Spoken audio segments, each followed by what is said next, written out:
zikrda yuraveraylik-da. Robbimiz aytayapti. Meni zikr qilish shunaqa ovora qilib qo'ydi bu bandami? Nimani so'rash kerakligi esdan ham chiqib qoldi. Hech narsa emas.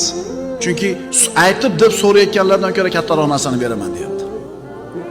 Ya'ni agar Allohning zikri, Allohning toati sizni mashg'ul qilgan bo'lsa, odamlarga xizmat qilish, haloyiqqa foydam tegsin degan narsa sizni band qilib qo'ygan bo'lsa, Alloh aytayaptiki, ey banda, seni meni rozi qilishing bilan ovora bo'l.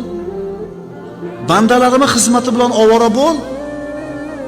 Sen so'ragandan ziyodasini beraman.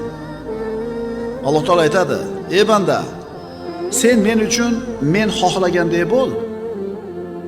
Men sen xohlagan ishlarda sen aytgandek bo'laman." Qatar-ya? Ey odam bolasi, sen men uchun men xohlaganimdek bo'lgin, men sen uchun sen xohlagandek bo'laman.